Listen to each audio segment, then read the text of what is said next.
Cứ mỗi lần nghe đến giá nhà Hà Nội là mình lại cảm thấy choáng. Giá nhà, giá chung cư tăng từng ngày và cảm thấy rất thương cho những bạn trẻ. Thời đại này, ra trường đến bao giờ mới mua được nhà? Rõ ràng là việc mua nhà, mua chung cư ở Hà Nội ngày càng trở nên khó khăn hơn.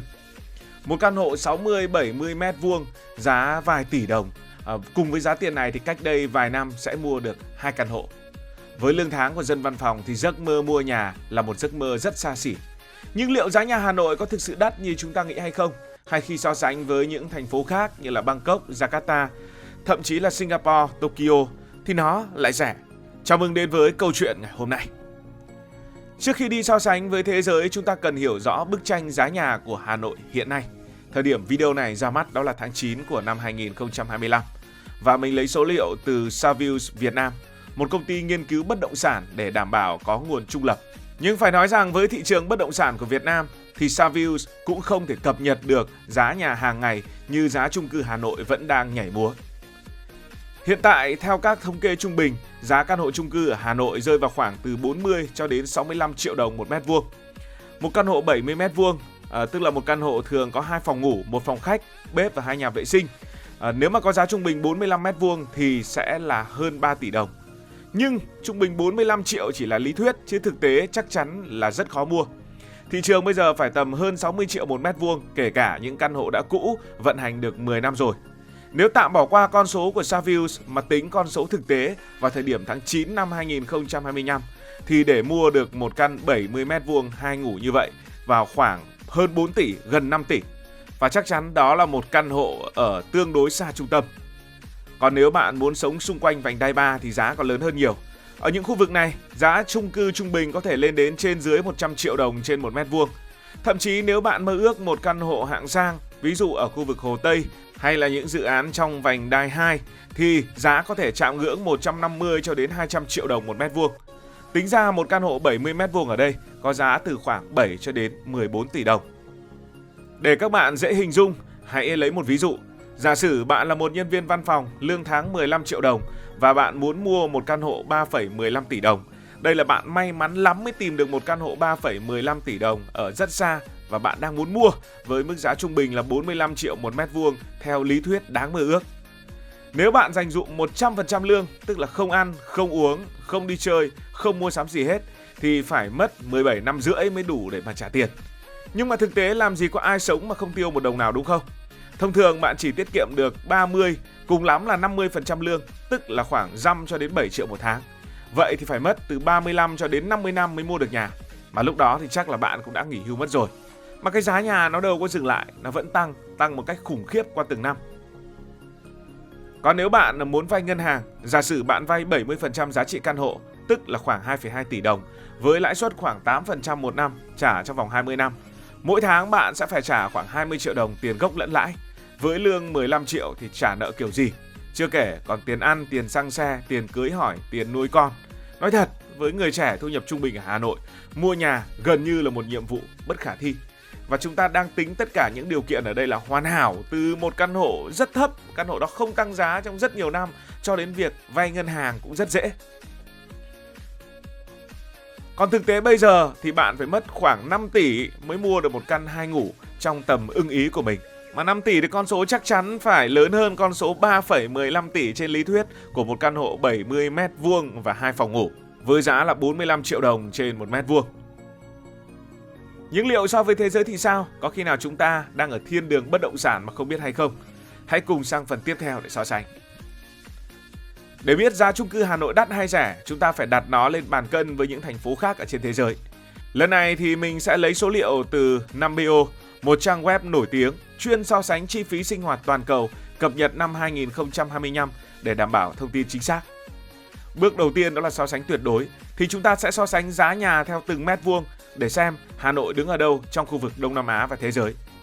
Ở Bangkok, Thái Lan, giá căn hộ ở trung tâm rơi vào khoảng 93 triệu đồng trên 1 mét vuông, còn khu vực ngoại ô là 45 triệu đồng trên 1 mét vuông. Ở Jakarta của Indonesia, trung tâm khoảng gần 70 triệu đồng trên 1 mét vuông, còn ngoại ô vào khoảng 30 triệu đồng trên 1 mét vuông. Ở Manila, Philippines, trung tâm vào khoảng gần 80 triệu đồng trên 1 mét vuông, ngoại ô là gần 40 triệu đồng.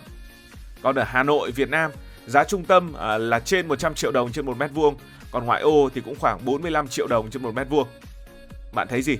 Giá nhà trung tâm ở Hà Nội cao hơn Bangkok ở Thái Lan, cao hơn Jakarta ở Indonesia, cao hơn Manila ở Philippines. Ở ngoại ô, Hà Nội giá nhà cũng đắt hơn tất cả những thành phố này.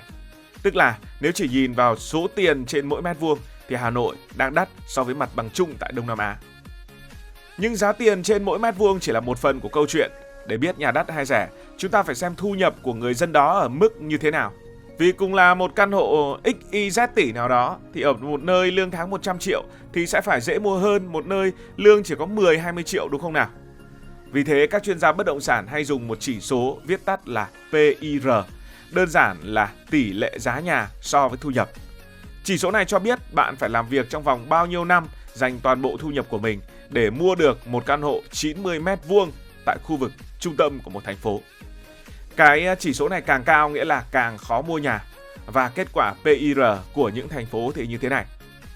Ở Bangkok, PIR khoảng 20 năm, tức là một người dân Bangkok trung bình phải làm việc 20 năm không tiêu một đồng nào để mua được một căn hộ 90 mét vuông ở trung tâm. Jakarta, Indonesia là 14 năm, Manila, Philippines là 18 năm và Hà Nội là 25 cho đến 27 năm. Nhưng mà đây mới chỉ là số ở trên web, còn trên thực tế thì có lẽ con số sẽ còn cao hơn. Vậy là Hà Nội vô địch về độ khó mua nhà trong khu vực Đông Nam Á. Một người trẻ ở Jakarta tích lũy 14 năm, Bangkok 20 năm, Hà Nội thì mất gần 30 năm để mua được một căn hộ.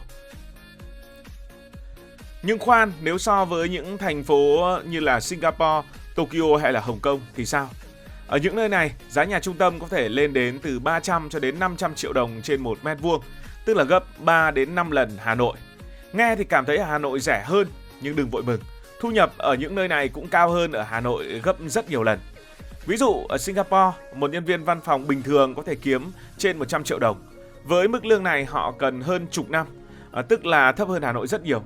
Tương tự ở Tokyo hay Hồng Kông, dù giá nhà cao ngất ngưởng nhưng lương cũng cao nên việc mua nhà xem ra vẫn dễ hơn so với Hà Nội. Thế nên nếu bạn đang có nhà Hà Nội, bạn là một người cực kỳ may mắn. Tóm lại, nếu chỉ nhìn vào giá tiền, Hà Nội có vẻ rẻ hơn những đô thị hàng đầu châu Á như là Singapore, Tokyo hay là Hồng Kông. Nhưng khi xét đến thu nhập, Hà Nội luôn thuộc nhóm đắt đỏ nhất tại châu Á và tất nhiên đắt đỏ nhất khu vực Đông Nam Á. Giấc mơ sở hữu nhà ở đây đúng là một thử thách siêu lớn đối với những người trẻ. Vậy vì sao giá chung cư ở Hà Nội lại đắt đến như vậy, đặc biệt khi so với thu nhập của người dân? Đầu tiên, Hà Nội là thủ đô, dân số thì đông, nhu cầu nhà ở thì tăng vù vù. Biết bao nhiêu người lên Hà Nội để học tập, để làm việc, mà số người học xong trở về quê hương của mình thì rất là ít. Đất thì không đẻ, mà người thì đẻ. Đất để xây chung cư thì ngày một ít. Ở các quận trung tâm, quỹ đất gần như đã cạn kiệt. Ra xa hơn bây giờ cũng không còn nhiều đất để mà xây chung cư nữa. Ví dụ, một khu đất giá đã vốn rất đắt rồi, nhất là những khu đất trung tâm. Chủ đầu tư mua đất đắt như vậy thì lại phải xây những tòa nhà cao tầng, tốn thêm hàng đống tiền, nên giá bán căn hộ cũng phải cao để bù lại. Chưa hết, mấy năm gần đây, giá nguyên vật liệu như là xi măng, sắt, thép, kính tăng chóng mặt.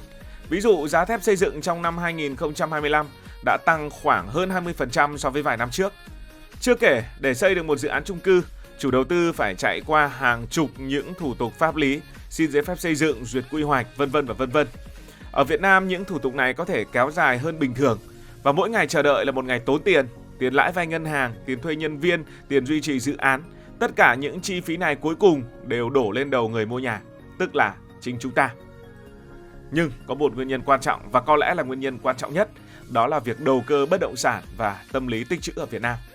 Ở Việt Nam thì bất động sản từ lâu được coi là một kênh đầu tư rất an toàn.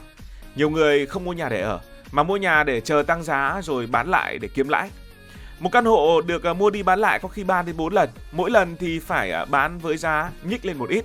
Và người chịu thiệt cuối cùng đương nhiên là người ở thật, đó chính là người mua nhà. Cộng thêm tâm lý của người Việt Nam chúng ta, đó là thích tích trữ nhà đất. Nhà không chỉ là nơi để ở mà còn là tài sản để dành. Thế nên nhiều người sẵn sàng vay nợ dồn tiền mua nhà, khiến giá nhà bị đẩy cao hơn giá trị thực. Chủ đầu tư cứ tăng giá nhưng người ta vẫn cứ mua, bởi vì không mua bây giờ sợ mai sau lại không mua được nữa. Tóm lại, giá chung cư Hà Nội đắt đỏ vì 3 lý do. Một là quỹ đất khan hiếm, hai là chi phí xây dựng và ba là đầu cơ làm sốt giá ảo. Tất cả tạo nên một cơn bão khiến giá nhà vượt xa khả năng chi trả của người trẻ. Giá nhà Hà Nội đang thuộc vào loại đắt nhất tại Đông Nam Á cũng như ở châu Á. Nếu bạn đang có nhà Hà Nội, chúc mừng bạn, bạn là một trong những người may mắn nhất tại thủ đô. Cảm ơn vì đã quan tâm theo dõi câu chuyện này. Nếu cảm thấy thú vị, bạn có thể nhấn nút đăng ký kênh, bật chuông thông báo và chia sẻ. Còn bây giờ thì xin được nói lời chào tạm biệt. Cảm ơn các bạn đã dành sự đồng hành cùng Hải Thanh Story. Đi qua những vùng đất, khám phá những điều mới.